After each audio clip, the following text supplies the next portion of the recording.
चलिए चलिए, a very good evening all of you. तो आज हम क्या करने वाले हैं?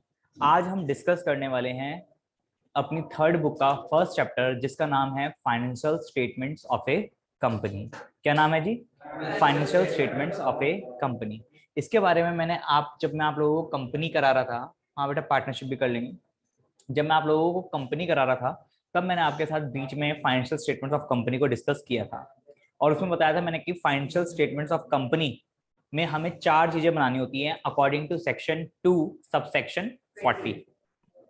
सेक्शन 2 सबसेक्शन 20 में तो कंपनी की डेफिनेशन दे रखी है, और फाइनेंशियल स्टेटमेंट्स के अंदर एक कंपनी की फाइनेंशियल स्टेटमेंट्स के अंदर कौन कौन सी चीजें बनती है वो लिखी हुई है सेक्शन 2 सबसेक्शन 40 में। कितनी तरह की चीजें बनती है सर? 4 चीजें बनती हैं। ठीक है, कौन कौन सी पढ़ी थी हमने? पहली बनती है बैलेंस शीट, ठीक है। दूसरी बनती है statement of profit and loss. Third बनता है नोट्स टू अकाउंट्स, और लास्ट बनता है कैश फ्लो स्टेटमेंट। तो ये 4 चीजें बनती हैं according to section 2 subsection 40 of companies act 2013। बात क्लियर है? और बेटा कौन से शेड्यूल के अकॉर्डिंग बनती है? सर शेड्यूल 3 के अकॉर्डिंग ये सब बनाया जाता है। सर शेड्यूल 3 किसका? बेटा शेड्यूल 3 कंपनीज एक्ट 2013 का, ठीक है ना। तो कंपनीज एक्ट 2013 के शेड्यूल 3 के अकॉर्डिंग इन बुक्स को बनाया जाता है। बेटा अब मुझे बताओ, जो शेड्यूल 3 बोला उसके कितने पार्ट हैं? 2 पार्ट हैं, ठीक है, ध्यान रखना। शेड्यूल 3 के कितने पार्ट हैं? 2 पार्ट हैं। पार्ट 1 में बैलेंस शीट है, और पार्ट 2 में क्या है? Statement of profit and loss है, जिसमें मैंने आपको बैलेंस शीट आप लोगों के साथ पहले डिस्कस कर चुका हूं, और जिसमें मैंने आपको लर्न भी कराई थी। तो एक काम करते हैं, क्विक रिवीजन करते हैं कि सर बैलेंस शीट में हमने क्या क्या किया था। उसके बाद आज स्टार्ट करेंगे statement of profit and loss. ठीक है, आइए। तो बेटा आज डेट हो गई है आपकी 24, लिख लीजिए 24 सितंबर 2021। ठीक है जी। और हमारा जो चल रहा है बेटा वो थर्ड बुक का चैप्टर नंबर 1, यानी अगर आपकी बुक में देखोगे तो चैप्टर नंबर 1 है थर्ड बुक का, और financial statements of a company. ठीक है जी। क्या चैप्टर का नाम है? Financial statements of a company.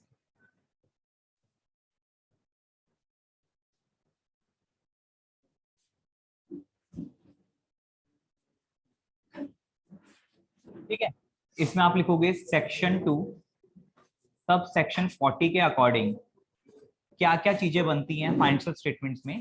तो मैंने आपको बताया था, सबसे पहले बनती है सर बैलेंस शीट, जो कि मेरे को बताती है मेरी फाइनेंशियल पोजीशन। दूसरा बनता है इसमें statement of profit and loss, जो कि मेरे को बताता है मेरी फाइनेंशियल परफॉर्मेंस। ठीक है। तीसरा बनता है नोट्स टू अकाउंट्स, जो कि मुझे डिटेल्स देता है जितनी भी आइटम्स बैलेंस शीट में और statement of profit and loss में लिखी होती है उसकी सारी डिटेल्स। हाँ बेटा भेज दूंगा मैं ग्रुप में, सॉरी मैं भूल गया फिर से। ठीक है, वो सारी डिटेल्स कहाँ देते हैं हम? नोट्स टू अकाउंट्स में देते हैं। और लास्ट आपका रहेगा इसके अंदर क्या? कैश फ्लो स्टेटमेंट, जो कि इसी थर्ड बुक का चैप्टर नंबर 5 है। तो जो कि हमारा सेकंड टर्म है, तो सेकंड टर्म में कैश फ्लो स्टेटमेंट बनाना हम सीखेंगे। ठीक है, तो बेटा हाँ इसमें नहीं सीखेंगे कैश फ्लो स्टेटमेंट। ठीक है, तो कैश फ्लो स्टेटमेंट होती क्या है सर? ये एक स्टेटमेंट होती है जो कि मुझे फ्लो ऑफ कैश बताती है कि कितना पैसा आया कितना पैसा गया under 3 activities: operating activities, investing activities और फाइनेंसिंग एक्टिविटीज। तो ऑपरेटिंग एक्टिविटीज कौन सी होती हैं? जो डेली नेचर की होती हैं, जो मैं ऑपरेशंस कर रहा हूँ, डेली में बिजनेस कर रहा हूँ, main business activities, main principal activities को हम ऑपरेटिंग एक्टिविटीज बोलते हैं। तो उन मेन ऑपरेटिंग एक्टिविटीज करते वक्त कितना पैसा आया और कितना पैसा गया उसको बोलते हैं ऑपरेटिंग एक्टिविटीज, उससे जो पता चले। और दूसरा बताते हैं इन्वेस्टिंग से मैंने कितना पैसा इन्वेस्ट करता है, जैसे मैंने बिल्डिंग परचेज कर रखी है, लैंड परचेज कर रखी है, ठीक है, शेयर्स में पैसा इन्वेस्ट कर रखा है, तो उससे कितना पैसा आया मेरा और कितना पैसा गया। और तीसरा होता है फाइनेंसिंग, मतलब मैंने लोन वगैरह ले रखा है, अगर मैंने लोन ले रखा है तो उससे कितना पैसा आया और कितना पैसा गया। जैसे मैंने लोन रीपे किया तो पैसा गया, लोन लिया तो पैसा आया, इश्यू शेयर्स किए तो पैसा आया, इश्यू ऑफ डिबेंचर्स किए तो पैसा आया, रिडम्पशन ऑफ डिबेंचर्स किए तो पैसा गया। ठीक है, तो ये सारी होगी फाइनेंसिंग एक्टिविटीज। तो मुझे यही पता लगाना होता है कैश फ्लो स्टेटमेंट के अंदर कि ऑपरेटिंग एक्टिविटीज करके कितना पैसा आया और कितना पैसा गया, तो नेट कितना पैसा मेरे पास एक्चुअल फ्लो हुआ ऑपरेटिंग एक्टिविटी से। ऐसी इन्वेस्टिंग एक्टिविटी से कितना एक्चुअल पैसा फ्लो हुआ, ऐसे ही फाइनेंसिंग एक्टिविटी से कितना पैसा फ्लो हुआ। तो इन तीनों एक्टिविटीज को जब मैं जोड़ के लिख देता हूँ तो मेरी बन जाती है क्या, कैश फ्लो स्टेटमेंट, जो कि हमारा चैप्टर नंबर 5 है इस बुक का, जो कि हम सेकंड टर्म में पढ़ेंगे। तो फिलहाल अभी हमारा मेन फोकस है बैलेंस शीट और statement of profit and loss, जिसमें हमने नोट्स टू अकाउंट्स भी सीखा था। नोट्स टू अकाउंट्स क्या होते हैं, जो बैलेंस शीट और statement of profit and loss के अंदर जो आइटम्स होती हैं उनकी डिटेलिंग्स किसमें होती है जी, उनकी डिटेलिंग नोट्स टू अकाउंट्स में होती है। इतनी बात क्लियर है सभी को। चलिए अब आया था हम फर्स्ट बैलेंस शीट के बारे में, किसके बारे में बात कर रहे हैं, बैलेंस शीट। बड़ा सेक्शन ध्यान रखेंगे, सेक्शन 2 सबसेक्शन 40 के अंदर बताई गई हैं ये 4 चीजें बनानी पड़ती हैं, ठीक है। तो ये जो बड़ा आपका स्टेट बैलेंस शीट और प्रॉफिट एंड लॉस है, ये कैसे बनता है, कौन से फॉर्मेट के अकॉर्डिंग बनता है, जो कि फॉर्मेट प्रिस्क्राइब्ड है, ठीक है, फॉर्मेट प्रिस्क्राइब्ड है अंडर शेड्यूल 3। कौन सा, अंडर शेड्यूल 3, ठीक है जी। चलिए शेड्यूल 3 के अकॉर्डिंग हम बैलेंस शीट और स्टेटमेंट प्रॉफिट एंड लॉस का फॉर्मेट बनाते हैं। बेटा ये फॉर्मेट कैसा होता है इन दोनों का, हॉरिजॉन्टल या वर्टिकल, सर वर्टिकल। कैसा फॉर्मेट है, वर्टिकल फॉर्मेट है। वर्टिकल कैसा होता है सर, वर्टिकल ऐसे होता है, ठीक है ना। और हॉरिजॉन्टल कैसे होता है सर, हॉरिजॉन्टल मतलब ऐसे लाइन। तो ये होता है हॉरिजॉन्टल, पर हम हॉरिजॉन्टल फॉर्मेट तो 11th क्लास में करते थे, ठीक है ना। अब हमें कौन सा सीखना है, वर्टिकल फॉर्मेट, ठीक है। यानी यहाँ पर ऊपर लाइबिलिटीज, इक्विटी एंड लाइबिलिटीज आ गई और नीचे एसेट्स आ गए। तो इस तरीके से बनता है आपका वर्टिकल फॉर्मेट, ठीक है। तो ये बात लिख लो, इसका एक स्क्रीनशॉट ले लो, बाकी आगे चलते हैं। यहाँ तो कोई दिक्कत किसी को, चलिए बेटा अब टॉपिक डाल लो बैलेंस शीट। फटाफट 2-3 चीजें इसके बारे में बता देता हूँ, वैसे पहले भी बता रखी है। देखिए बैलेंस शीट, तो इसके बारे में सर हमें क्या ध्यान रखना है, बाकी बेटा बैलेंस शीट ध्यान रखना ये बनती है कौन से फॉर्मेट में, part 1 of schedule 3, part 1 of schedule 3 of companies act 2030, ठीक है। Part 1 schedule 3 of companies act 2013। दूसरा मुझे क्या बताती है सर, ये मुझे फाइनेंशियल पोजीशन बताती है। क्या बताती है, फाइनेंशियल पोजीशन बताती है, ठीक है। इतनी बात क्लियर है। और बेटा हमने बैलेंस शीट में सीखा था, बैलेंस शीट को कितने पार्ट्स में डिवाइड कर रखा है, 2 पार्ट्स में डिवाइड कर रखा है। कौन कौन से, इक्विटी एंड लायबिलिटीज और दूसरा एसेट्स, ठीक है जी। तो हमने पढ़ा था इस बैलेंस शीट को 2 पार्ट्स में हमने डिवाइड किया था। कौन कौन सा, फर्स्ट पार्ट कौन सा था बेटा, इक्विटी एंड लायबिलिटीज, और बेटा दूसरा पार्ट कौन सा था हमारा, एसेट्स, ठीक है जी। तो ये क्या थे बेटा, सेकंड पार्ट, ये क्या था, फर्स्ट पार्ट, ठीक है। अब बच्चे इक्विटी एंड लायबिलिटीज के अगर मैं मेन हेड्स की बात करूं तो बेटा इसके कितने मेन हेड्स थे, सर 4 मेन हेड्स थे। और सर एसेट्स के अगर मैं मेन हेड्स की बात करूं तो सर इसके कितने मेन हेड्स थे, सर इसके 2 मेन हेड्स थे। एक मुझे नाम बता दो मेन हेड्स के, सर फर्स्ट मेन हेड था share holders fund, share holders fund. और बेटा इसके अगर मैं सब हेड की बात करूं तो इसके अंदर कोई सब हेड था, हाँ जी सर, इसके अंदर 3 सब हेड थे। दूसरा था share application money pending allotment, pending, इसके कितने सब हेड थे, सर 0 सब हेड थे। सर तीसरा कौन था, नॉन करंट लाइबिलिटीज, इसके कितने सब हेड से, सर 4 सब हेड से, ठीक है। और लास्ट कौन सा था सर, करंट लाइबिलिटीज, इसके कितने सब हेड से, सर इसके भी 4 सब हेड से। एक बार डिस्कस कर लेते हैं कौन कौन से सब हेड से, आ जाइए। पहला है बेटा शेयर होल्डर्स फंड, इसके कितने सब हेड से, 3। कौन कौन से, share capital, reserves and surplus, और तीसरा money received against share warrants, ठीक है जी। दूसरे के तो 0 है। तीसरा है नॉन करंट लायबिलिटीज, इसके कितने हैं, 4। पहला एलओएल से याद किया हमने, लॉन्ग टर्म बोरोइंग्स। फिर क्या आ जाएगा, डेफर्ड टैक्स लायबिलिटीज। तीसरा आ जाएगा, जल्दी बताइए, अदर नॉन करंट लायबिलिटीज या अदर लॉन्ग टर्म लायबिलिटीज। और लास्ट आपका क्या आ जाएगा, लॉन्ग टर्म प्रोविजंस, ठीक है जी। फिर अगर मैं बात करूं करंट लायबिलिटीज तो इसके भी सर 4 थे।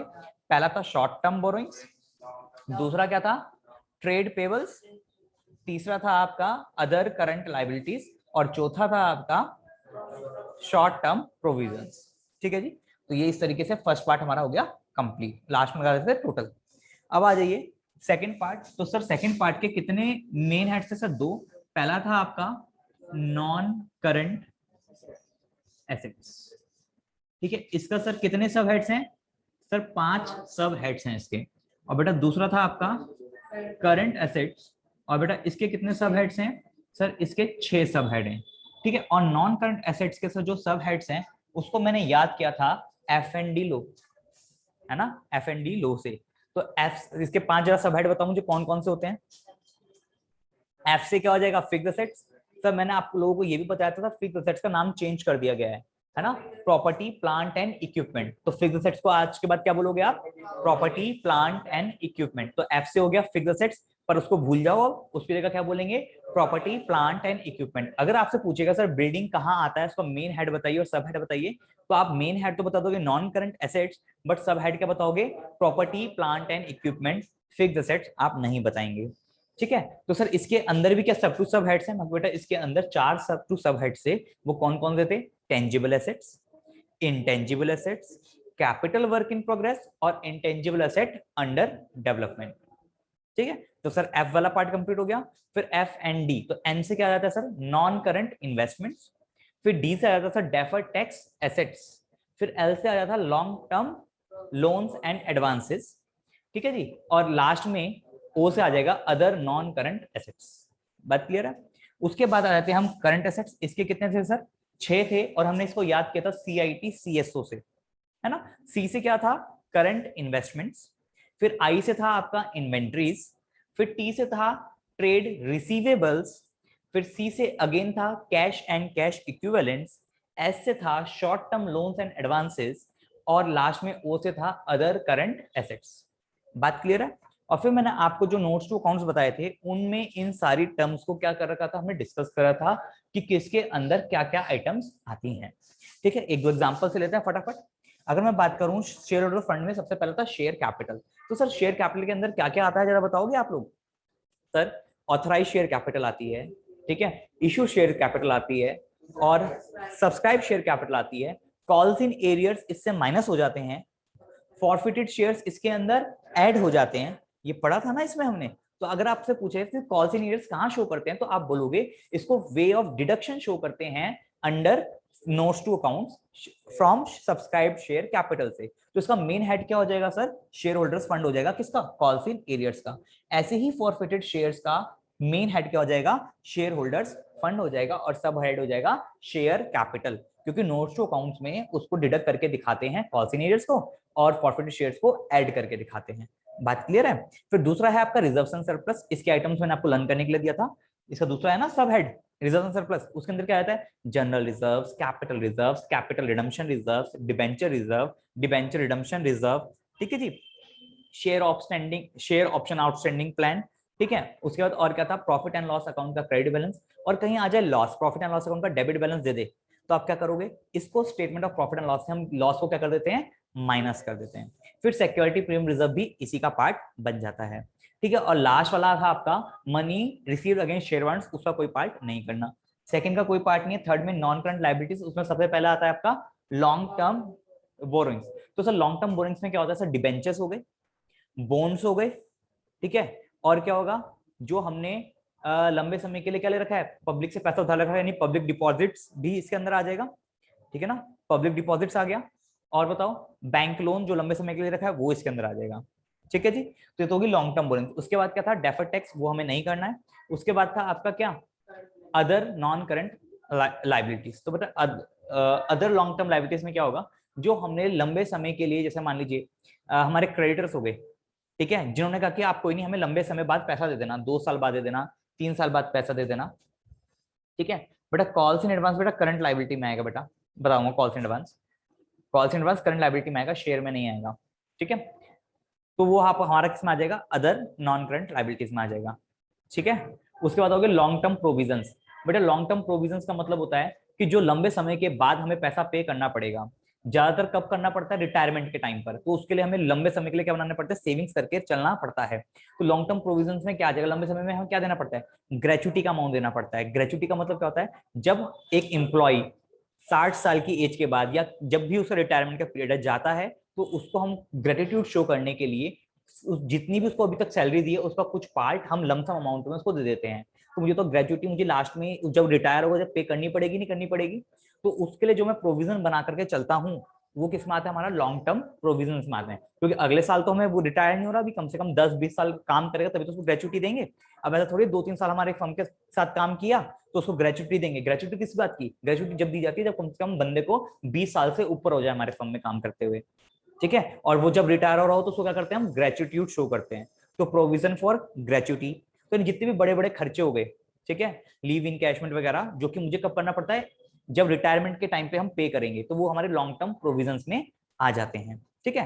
फिर मैं करंट लायबिलिटीज की बात करूं तो उसमें आता है short term borrowings. Short term borrowings मतलब जो मैंने छोटे समय के लिए लोन लिया है, जैसे बैंक लोन हो सकता है, ठीक है ना, बैंक ओवरड्राफ्ट हो सकता है, वेरी गुड। तो ये सब हमारे किसमें आ गए, शॉर्ट टर्म बोरिंग्स में आ गए।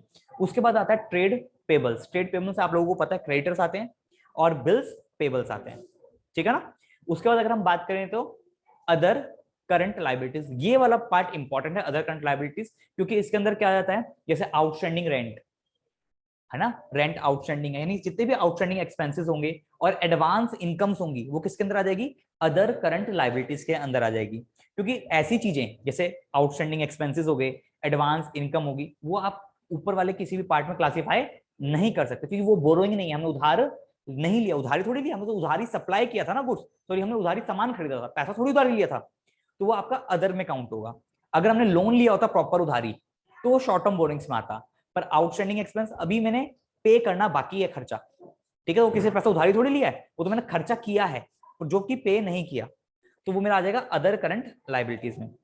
ऐसे ही एडवांस इनकम, मैंने कहीं मेरी लायबिलिटी थोड़ी थी, अपना पैसा आ गया तो मेरी क्या किस मानी जाएगी, अदर करंट लायबिलिटीज मानी जाएगी। इसी तरीके से इसमें एक वर्ड इंपॉर्टेंट जो आता है अदर करंट लायबिलिटी में, वो आपका है current मैच्योरिटीज of long term borrowings. क्या बोला मैंने, current मैच्योरिटीज of long term borrowings. इसका मतलब क्या है, जैसे डिबेंचर्स है, डिबेंचर्स क्या होते हैं, ज्यादातर लॉन्ग टर्म बोरिंग्स होती है ना डिबेंचर्स, उसका मुझे जैसे पैसा 5 साल बाद पे करना होता है। डिबेंचर्स होते क्या है, जो मैंने पब्लिक से क्या लिया है, लोन लिया लंबे समय के लिए, वो मुझे पे कब करना है, 5 साल बाद, 10 साल बाद, 20 साल बाद, ठीक है। तो जब क्या हुआ, करंट एक दिन तो होगा कि वो करंट ईयर में आएगा जब मुझे पे करना होगा, तो कहते हैं अभी 5 साल से तो क्या था, मान लीजिए 5 साल के लिए हमने डिबेंचर्स लिए, तो भैया पहले साल में क्या है, लॉन्ग टर्म है, लॉन्ग टर्म बोरिंग्स में आएगा, दूसरे साल भी लॉन्ग टर्म बोरिंग है, तीसरे साल भी लॉन्ग टर्म बोरिंग है, चौथे साल भी लॉन्ग टर्म बोरिंग है, अब 5वें साल तो इसी साल पे करना है, ठीक है। तो करंट लायबिलिटी है सबसे पहली बात वो, यानी 5 साल बाद, यानी जिस ईयर में पे करना होता है, करंट ईयर में पे करना, तो वो क्या बन जाती है, मेरी करंट लायबिलिटी बन जाती है। पर वो शॉर्ट टर्म बोरिंग नहीं कहलाएगी क्योंकि हमने लंबे समय के लिए पैसा लिया था वो। तो सर ऐसे पैसे को जो हमें करंट ईयर में पे करना है और उसको हम शॉर्ट टर्म बोरिंग्स में नहीं रख सकते, तो कहां रखेंगे, उसको हम रखेंगे अदर करंट लायबिलिटीज में। कहां रखेंगे जी, अदर करंट लायबिलिटीज में। तो इसका मतलब हो गया करंट मैच्योरिटीज जो इस साल पे करना है ऑफ लॉन्ग टर्म बोरोइंग्स, जो लंबे समय के लिए पैसा लिया था और वो करंट ईयर में क्या हो रही है, मैच्योर हो रही है, यानी करंट ईयर में उसको पे करना पड़ रहा है, तो वो आपका आ जाएगा अदर करंट लायबिलिटीज में। फिर आपके हो गए शॉर्ट टर्म प्रोविजंस। नेक्स्ट आ गया सब हेड लास्ट वाला, short term provisions. Sir short term provisions में क्या आता है, यानी जो छोटे समय के लिए हमने क्या बनाया है, प्रोविजन बनाया। प्रोविजन क्या होता है, कंपलसरी होता है बनाना, ठीक है। तो छोटे छोटे खर्चों के लिए, जैसे टैक्स है, हर साल देना पड़ता है, करंट ईयर में देना पड़ेगा, प्रॉफिट हुआ तो उसके लिए प्रोविजन बना लिया, ठीक है। वारंटी है, अब तो फोन के ऊपर आपको वारंटी आती है, तो आप कितने साल के लिए होती है, 1 साल के लिए होती है, तो अगर फोन खराब हो गया तो आपको ठीक करके देना पड़ेगा ना, तो अगर ठीक करके देना पड़ेगा तो आपका तो कुछ खर्चा होगा ना, तो उसके लिए आपने प्रोविजन बना लिया, तो वो आपका किस में आएगा, शॉर्ट टर्म प्रोविजन में आएगा। बात समझ में आ रही है। ऐसी प्रोविजन फॉर डेप्रिसिएशन, क्योंकि हर साल सर हमें डेप्रिसिएशन चार्ज करना पड़ता है, तो जो अगर मैं उसके लिए सेविंग कर रहा हूँ, उसके लिए प्रोविजन बना, तो वो किस में आएगा, शॉर्ट टर्म प्रोविजन में आएगा। इसी तरीके से किसी भी कोई हमें खर्चा करना है, उसके लिए मैंने क्या बना लिया, प्रोविजन बना लिया, तो वो आ जाएगा आपका शॉर्ट टर्म प्रोविजन से। जैसे अभी बच्चे ने पूछा सर कॉल्स इन एडवांस कहाँ आएगा, तो बेटा आप बताओ कॉल्स इन एडवांस क्या है, एक पैसा जो मुझे एडवांस में मिल गया, यानी मेरी एडवांस इनकम हो गई एक तरह से। तो अभी तो पता है एडवांस इनकम कहाँ आती है, अदर करंट लायबिलिटीज में आती है। तो हमारा मेन हेड क्या हो गया, करंट लायबिलिटीज, और सब हेड क्या हो गया, अदर करंट लायबिलिटीज, किसका, कॉल्स इन एडवांस का। आई होप बात क्लियर है। बाकी नोट्स अकाउंट्स में आपको मैंने कॉपी में नोट्स दे ही रखे हैं, मैं भेज दूंगा, वहां से आप कर लेना, ठीक है जी। आई होप क्लियर हुआ होगा ये बात। अब आ जाते हैं हम अपना दूसरा पार्ट, किसका, नॉन करंट एसेट्स। तो बेटा नॉन करंट एसेट्स में हमने F&D लो से याद किया था, तो F&D में F से हमने पढ़ा था property plant and equipment, fixed assets उसको बोलते हैं प्रॉपर्टी प्लांट एंड इक्विपमेंट। अब उसके 4 सब टू सब हेड्स हैं। पहला कौन सा है? Tangible assets. तो टेंजिबल एसेट्स में आपको पता है क्या क्या आता है? क्या क्या आता है sir? Machinery, land and building, plant and machinery, furniture and fixtures, motor vehicle, computer, laptops, ठीक है ना, एसी, फ्रिज, ये सब किस में आ गया? आपके टेंजिबल एसेट्स में आ गए। और सर अगर मैं बात करूं इंटेंजिबल एसेट्स की, तो बेटा उसमें आगे कॉपीराइट्स, गुडविल, ट्रेडमार्क्स, पेटेंट्स, ठीक है, permissions and licences, softwares, royalty, ठीक है। तो ये सब किस में आते हैं? आपके इंटेंजिबल एसेट्स में आते हैं। अब sir capital work in progress, तो बेटा इसमें बच्चे कंफ्यूज हो जाते हैं। कैपिटल वर्क इन प्रोग्रेस और वर्क इन प्रोग्रेस दोनों अलग अलग होते हैं। अगर मैं सिर्फ वर्क इन प्रोग्रेस की बात करूं तो वो मेरी करंट एसेट्स होती है, स्टॉक का पार्ट होता है, ठीक है ना। जो गुड्स मेरे अभी वर्क में चल रहे हैं उनको प्रोसेस करना बाकी, उनके ऊपर प्रोसेसिंग चल रही है, तो वो तो है वर्क इन प्रोग्रेस। और कैपिटल वर्क इन प्रोग्रेस का मतलब होता है बिल्डिंग या कोई कंस्ट्रक्शन चल रही है अभी, ठीक है ना। तो दोनों में फर्क है। वर्क इन प्रोग्रेस मतलब गुड्स मैन्युफैक्चर हो रहे हैं, ठीक है, उनके ऊपर काम चल रहा है, प्रोसेस चल रहा है, यानी गुड्स यानी current assets. Work in progress, work in progress क्या होता है? हमारा करंट एसेट्स होता है। और जबकि कैपिटल वर्क इन प्रोग्रेस क्या हो जाएगा? नॉन करंट एसेट्स हो जाएगा, ठीक है। यानी मेरी बिल्डिंग अंडर कंस्ट्रक्शन है, ठीक है, वो हो जाएगी मेरा कैपिटल वर्क इन प्रोग्रेस। और लास्ट आता है सर इसमें क्या? Intangible asset under development. Intangible asset under development का मतलब होता है कोई चीज है मेरी इंटेंजिबल एसेट है जो कि मेरे काम प्रोसेस में चल रही है, तो मेरी बुक छप रही है, ठीक है, या मैंने कहीं फाइल लगा रखी है, मुझे उसका क्या मिलने वाला है? कॉपीराइट मिलने वाला है, तो वो इंटेंजिबल एसेट है जो कि मेरी बनने वाली है, अभी बनी नहीं है, अंडर डेवलपमेंट है। बात क्लियर हो रही है? ठीक है। जैसे आविष्कार किया है मैंने कोई, अब उसको मैं पेटेंट कराने जा रहा हूं, तो बैलेंस शीट में डिस्क्लोज करना पड़ेगा, तो मेरी क्या हो गई? इंटेंजिबल एसेट अंडर डेवलपमेंट, क्योंकि पेटेंट अभी हुई नहीं है, और जिस दिन पेटेंट हो जाएगी वो मेरी इंटेंजिबल एसेट्स के अंदर काउंट हो जाएगी। आई होप बात क्लियर हुई होगी। हाँ, गुडविल तो आपको बेटा रिकॉर्ड करते ही नहीं है ना, गुडविल को तो सेल्फ जनरेटेड गुडविल को रिकॉर्ड नहीं करते। ध्यान रखना, दो तरह की गुडविल होती है, एक सेल्फ जनरेटेड गुडविल और एक purchase goodwill. Self generated goodwill को कभी रिकॉर्ड नहीं किया जाता बुक्स में, परचेज गुडविल को रिकॉर्ड करता है। सर ऐसा क्यों?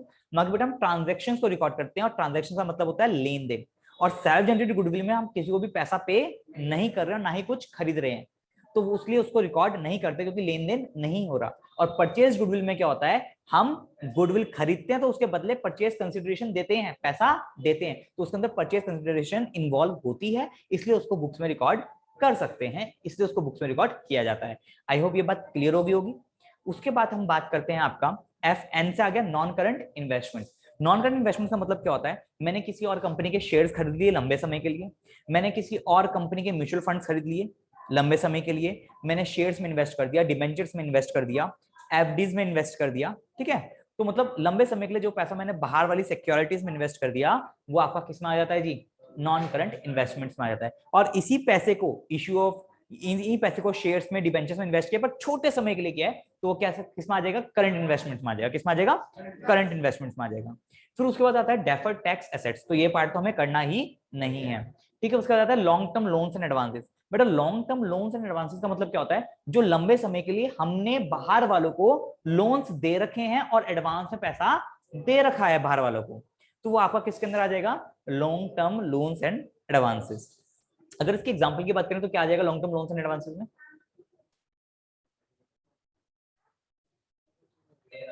भाई हमने लॉन्ग टर्म के लिए पैसा दे रखा है, ठीक है, तो इसमें आप कर सकते हो सिक्योरिटी डिपॉजिट्स। क्या आ जाएगा?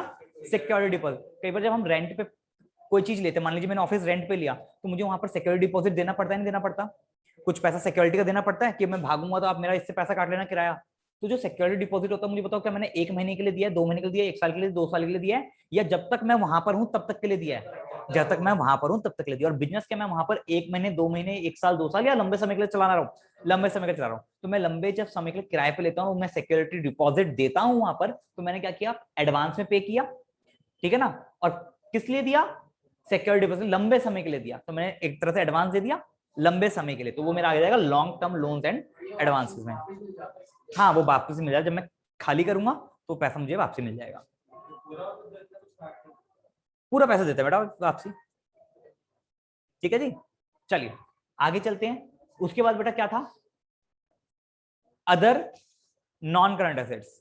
अदर नॉन करंट एसेट वही हो गया, जैसे डेटर से मुझे पैसा लेना है, पर वो मैंने उसको बोल दिया 2 साल बाद दे दी, तो लंबे समय के लिए उसको मैंने छूट दे दी, तो मेरा किस में आ जाएगा, अदर नॉन करंट एसेट्स में आ जाएगा। बाकी अब फटाफट डिस्कस कर लेते हैं current assets. Second main head है हमारा करंट एसेट, उसके अंदर सब हेड क्या आता है, सबसे पहला करंट इन्वेस्टमेंट्स। तो वही मैंने आपको बताया कि जो हमारी नॉन करंट इन्वेस्टमेंट थी उसी में अगर मैंने पैसा छोटे समय के लिए इन्वेस्ट कर दिया बाहर, डिबेंचर्स में, शेयर्स में, म्यूचुअल फंड्स में, एफडीज में, छोटे समय के लिए पैसा इन्वेस्ट किया, तो उसको क्या बोल देंगे, करंट इन्वेस्टमेंट। उसके बाद ट्रेड रिसीवेबल्स है, ट्रेड रिसीवेबल्स में आपको पता है क्या क्या आते हैं, डेटर्स आते हैं और बिल्स रिसीवेबल्स आते हैं, ठीक है। उसके बाद बात करें तो इन्वेंट्रीज आ जाता है ना, CI, पहले इन्वेंट्रीज आ जाता है। इन्वेंट्रीज में क्या क्या आता है बेटा, इंपॉर्टेंट इन्वेंट्रीज। इन्वेंट्रीज में क्या आता है, वर्क इन प्रोग्रेस, यानी स्टॉक आता है, तो stock of work in progress, stock of raw materials, stock of finished goods, फिर loose tools, stores and spares, ये सब आपके किस में आ जाते हैं, इन्वेंट्रीज में आ जाते हैं। बात क्लियर है, तो CIT हो गया। फिर C से कैश एंड कैश इक्विवेलेंट्स, किसकी बात कर रहे हैं हम, कैश एंड कैश इक्विवेलेंट, तो ये भी पार्ट इंपॉर्टेंट बन जाता है। तो कैश में क्या आता है, कैश में तो सर कैश इन हैंड और कैश एट बैंक आ गया, पर कैश इक्विवेलेंट क्या होता है बेटा, कैश इक्विवेलेंट एक ऐसा इंस्ट्रूमेंट होता है जो कि आपका कन्वर्ट हो सकता है कैश में विद इन 90 डेज, कितने दिन में, 90 डेज। और you can say that in near future में हम क्या कर सकते हैं, उसको कैश में इजिली कन्वर्ट कर सकते हैं, उसको कहते हैं कैश इक्विवेलेंट्स, यानी जो कैश के समान हो। और नियर फ्यूचर कितने महीने का होता है, 3 महीने का होता है, यानी 90 डेज का होता है। बात क्लियर हुई। तो बेटा कैश इक्विवेलेंट्स के अंदर क्या क्या आ जाएगा बेटा, उसमें आ जाएगा मार्केटेबल सिक्योरिटीज। क्या आ जाएगा, मार्केटेबल सिक्योरिटीज। मार्केटेबल सिक्योरिटीज क्या होती है कि ऐसी सिक्योरिटीज है, शेयर्स और डिबेंचर्स का ऐसा पार्ट जो कि मैंने मार्केट में लगा रखा है, जब मैं चाहूं जब निकाल सकता हूं। लिक्विड फंड्स बोल देते हैं उसको, क्या बोल देते हैं, लिक्विड फंड्स। जैसे मैंने डिबेंचर में डाल दिया पैसा, लंबे समय के लिए नहीं, छोटे समय के लिए, और लिक्विड वाले में कोई मेरे पास वो नहीं है, मैं चाहूं तो आज निकालना चाहूं आज निकाल लूं, या 2 महीने 3 महीने बाद निकाल लूं, तो उसको बोलते हैं आपका क्या, कैश इक्विवेलेंट्स। तो मार्केटेबल सिक्योरिटीज आपका किसका पार्ट होता है, कैश इक्विवेलेंट्स का होता है। फिर आपका हेल्ड एज मार्जिन मनी, अगर मार्जिन मनी बैंक ने रोक रखा है तो वो भी आपका क्या है, कैश इक्विवेलेंट है, क्योंकि मार्जिन मनी बैंक के पास पड़ा हुआ है आपका, तो उसको आप जब चाहो छुड़वा सकते हो ना, ले सकते हो, ठीक है। इसी तरीके से अगर कंपनी ने कोई अमाउंट ब्लॉक कर रखा है, किसने, बैंक ने कोई अमाउंट ब्लॉक कर रखा है, मतलब बैंक के पास जितना भी पैसा पड़ा हुआ है वो सारा मेरा किस में आ जाएगा, कैश इक्विवेलेंट्स में आ जाएगा। बात क्लियर है, आई होप क्लियर हुआ होगा ये। उसके बाद आता है बेटा आपका short term loans and advances. क्या आ जाएगा, short term loans and advance. ऐसे ही जो लोन्स और एडवांस मैंने बाहर दे रखा है, पर कितने समय के लिए, छोटे समय के लिए, हाँ एसेट्स होती है, एसेट्स होती है बेटा short term loans and advances. जो छोटे समय के लिए बाहर मैंने किसी को लोन और एडवांस से पैसा दे रखा है, वो मेरा किस में आ जाएगा, short term loans and advance में आ जाएगा। और लास्ट में आ जाता है आपका अदर करंट एसेट्स। तो बेटा अदर करंट एसेट्स क्या हो गए, जिसको मैं किसी कैटेगरी में स्पेसिफाई नहीं कर पाऊंगा, वो सारी सारी किसी में आ जाएगी, अदर करंट एसेट्स में आ जाएगी। जैसे प्रीपेड एक्सपेंसेस, एक्रूड इनकम, है ना। एक्रूड इनकम क्या होती है, जो पैसा कमा लिया पर अभी तक मिला नहीं है, वो किस में आ जाएगा, अदर करंट एसेट्स में आ जाएगा। आई होप बात क्लियर होगी। तो मैंने आपके साथ आइटम्स भी क्या कर दी हैं, सारी की सारी डिस्कस कर दी हैं। उसके बाद बेटा इसके अंदर ये तो हो गया बैलेंस शीट का जो मेन पार्ट है, उसके अंदर क्या क्या था वो सारा क्या हो गया, डिस्कस हो गया। अब लास्ट में नोट्स टू अकाउंट जब बना रहे होते हैं इनका, तो 2 चीजें और लिखते हैं। कितनी चीजें और लिखते हैं, 2 चीजें और लिखते हैं। वो 2 चीजें कौन कौन सी होती हैं, जल्दी बताओ। एक होता है कमिटमेंट्स, ठीक है, और एक होती है, जल्दी बताओ, कमिटमेंट्स और क्या होता है, जल्दी बोलो, बताओ जी बताओ, ऑनलाइन बताओ क्या क्या लिखवाया था, बोलो बोलो बोलो। एक पार्ट था कमिटमेंट्स वाला और दूसरा कॉन्टिजेंसीज। कंटीजेंसीज लिखवाया था, पूरा वर्ड क्या था, पूरा ब्लैंक, कुछ नहीं पढ़ के आते तुम लोग, है ना, रिवाइज करने के लिए दिया था आप लोगों को, ठीक है। तो उसमें क्या आ जाता है बेटा, वारंटीज, ठीक है ना, गारंटीज हो गई, वारंटी हो गई, या कोई ऐसा डेप्ट है जो कि मैंने अभी तक एक्नॉलेज नहीं किया, अपनी लाइबिलिटी नहीं मानी, ऐसी कोई लाइबिलिटी, ठीक है। या प्रोमिस आता है, कमिटमेंट्स। कमिटमेंट्स में क्या हो जाएगा कि ऐसे कोई कॉन्ट्रैक्ट का पैसा मैंने किसी को प्रॉमिस कर रखा है कि मैं आपको कॉन्ट्रैक्ट पूरा करके दूंगा, ठीक है, तो वो आपका इसमें लिख दोगे, कमिटमेंट्स में लिख दोगे। तो मैंने आपको बहुत सारी चीजें जो आपको लिखवा रखी है लिस्ट में, वहां से आप देख लेना, तो ये नोट्स टू अकाउंट्स में आती हैं, तो वहां से आप याद कर लोगे तो हो जाएगा। तो बेटा ये पार्ट था सारा का सारा किसका, बैलेंस शीट का। आई होप बैलेंस शीट अच्छे से क्लियर हो जानी चाहिए अब, और लर्न भी हो जानी चाहिए, ठीक है। हो सकता है मे बी मैं कल या परसों में इसका टेस्ट भी ले लूँ आप लोगों से। चलो तो उसके लिए रेडी रहना। तो ये होगी बैलेंस शीट की बात। अब आ जाते हैं हम, ठीक है, अब आ जाते हैं हम अपना, देखो इसमें दो टॉपिक हमारे और रहते हैं। एक तो statement of profit and loss, कौन सा, statement of profit and loss, और दूसरा ऑपरेटिंग साइकिल।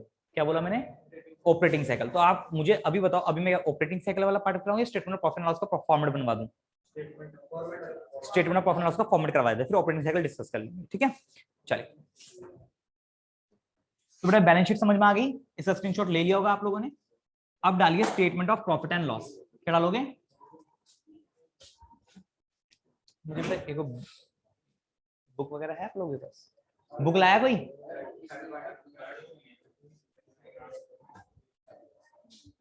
चलो ठीक है, कोई बात नहीं, देखो डालो बेटा statement of profit and loss.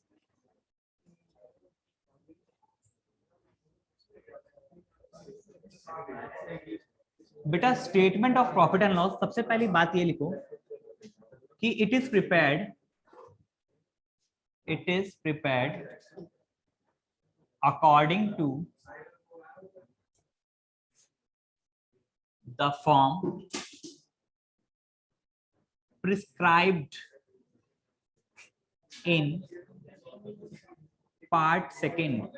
हाँ जी, prescribed in part second of schedule 3 of Companies Act 2013। और बच्चे मुझे ये क्या बताता है, फाइनेंशियल परफॉर्मेंस। क्या बताता है? Financial performance. बात क्लियर है? बड़ा एक बार इसका फोटो क्लिक कर लो फटाफट, मतलब स्क्रीनशॉट ले लो, मैं आपको फटाफट फॉर्मेट करवा देता हूँ,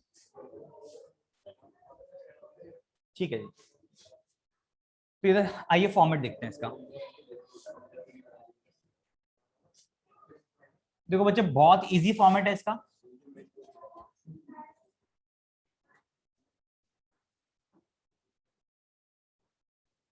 वैसे ही जैसे बैलेंस शीट में नोट नंबर लिखते थे, यहाँ पर भी नोट नंबर लिखा जाएगा। अच्छा, बैलेंस शीट का फॉर्मेट मैं आप लोगों को ऑलरेडी करा चुका हूँ, ठीक है, इससे प्रीवियस वाली वीडियोस में आपको मिल जाएगा। नोट नंबर आ जाएगा और यहाँ पर अमाउंट आ जाएगा। अब बच्चे यहाँ आ जाएगा आपका पर्टिकुलर्स। बस इतना छोटा सा फॉर्मेट बनेगा इसका। देखो जी, इधर देखो, इसमें बेटा सबसे पहले आएगा, हाँ जी, सबसे पहले आएगा इसके अंदर रेवेन्यू फ्रॉम ऑपरेशंस। क्या आएगा? Revenue from operations. बेटा रेवेन्यू फ्रॉम ऑपरेशंस क्या होता है? बेटा सेल्स नहीं होता, नेट सेल्स होता है। क्या होता है? Net sales. और अगर इसको एक्सप्लेन करना हो तो नोट नंबर में डाल करके नोट्स अकाउंट में एक्सप्लेन कर देंगे। आपको इसके बारे में एक बात और ध्यान रखनी है, यानी इसके अंदर ग्रॉस सेल्स में से सेल रिटर्न क्या हो रखा है? माइनस हो रखा है, इसलिए बन गया ये नेट सेल्स। और ये कौन सी इनकम है मेरी, ध्यान रखना, ये मेरी ऑपरेटिंग इनकम है। कौन सी इनकम है? Operating income. क्या ऑपरेटिंग इनकम के अलावा भी कोई और इनकम होती है? हाँ जी सर, होती है, ठीक है। तो ये रेवेन्यू फ्रॉम ऑपरेशंस मतलब जो मेरी डेली बेसिस की इनकम है। अगर मेरा काम बिजनेस गुड्स बेचने का है तो गुड्स बेच करके जो पैसा कमाया है, यानी ऑपरेशंस का नेट मेन प्रिंसिपल एक्टिविटीज जो पैसा कमाया है उसको बोलते हैं रेवेन्यू फ्रॉम ऑपरेशंस, यानी गुड्स बेचे जो पैसा कमाया है। फिर बेटा एक ये इनकम होती है और दूसरी कौन सी होती है? Other incomes. इसके अलावा जो और कोई भी इनकम होगी, जैसे interest received, interest on investment received, commission received, rent received, ठीक है, ये सारी क्या है? अदर इनकम्स के अंदर आ जाएगा। तो बेटा ये मेरी अदर इनकम आ गई, ठीक है। तो मेरी मेन प्रिंसिपल एक्टिविटीज और अदर इनकम, और थर्ड पार्ट में अगर मैं इनको जोड़ दूं तो मेरी क्या बन जाएगी? टोटल इनकम बन जाएगी, ठीक है। तो इन दोनों को जोड़ देंगे तो बेटा क्या होगी? टोटल इनकम हो गई। तो यहाँ पर डबल लाइन कर दो, ये खत्म हो गया टोटल इनकम वाला। तो मैंने क्या कर दिया, पहले इनकम वाले पार्ट को टोटल लिख दिया। हाँ बेटा, नॉन ऑपरेटिंग इनकम आएगी इनकम, अदर इनकम में, ठीक है जी। फोर्थ फिर आप क्या लिखोगे? एक्सपेंसेस। क्या लिखोगे जी? एक्सपेंसेस, यानी जितनी भी ऑपरेटिंग नॉन ऑपरेटिंग इनकम होती है उसको पहले एक तरफ लग के मैंने क्या लगा दिया? टोटल लगा दिया। उसके बाद मैं क्या लिखूंगा फोर्थ पर? एक्सपेंसेस। फिर एक्सपेंसेस की जो लिस्ट होगी वो लिखेंगे, एक्सपेंसेस की लिस्ट 6 पार्ट है, ठीक है। उसके बाद 6-7 पार्ट है, उसके बाद क्या लगाओगे? इसका टोटल। ये टोटल किसका लगाया आपने? एक्सपेंसेस का टोटल लगाया है, ये लीजिए, ठीक है जी। तो जितने भी एक्सपेंसेस है 1 2 3 4 5 6, ये लीजिए, ये टोटल किसका आ गया, एक्सपेंसेस का आ गया। बताता हूँ बेटा, एक मिनट का।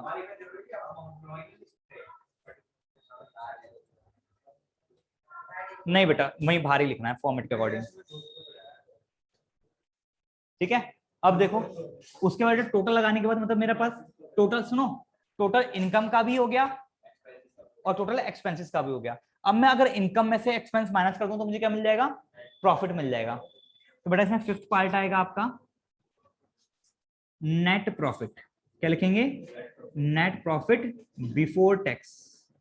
क्या बोला मैंने, नेट प्रॉफिट बिफोर टैक्स। ये कैसे आया सर, थर्ड वाले पार्ट में से फोर्थ वाला पार्ट माइनस कर दोगे तो नेट प्रॉफिट बिफोर टैक्स आ जाएगा, ठीक है जी।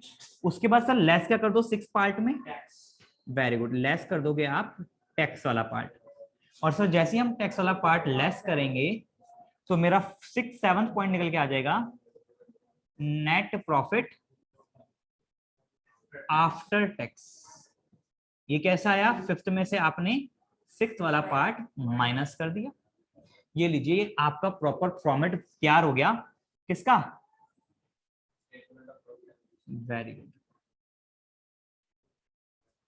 ठीक है। इसके अंदर खर्चे कौन से आ जाते हैं, इसके अंदर सर फाइनेंस, तो बुक से आप ये याद करना एक्सपेंसेस की लिस्ट, ठीक है। Cost of material consumed, finance cost, depreciation and amortisation expenses, ठीक है, चेंजेस इन इन्वेंट्रीज, तो ये सारे के सारे इसके अंदर आ जाएंगे।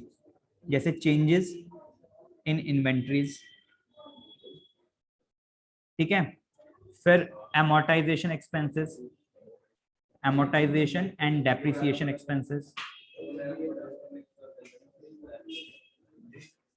changes in inventories हो गया, amortization, finance cost, other expenses, ठीक है, employees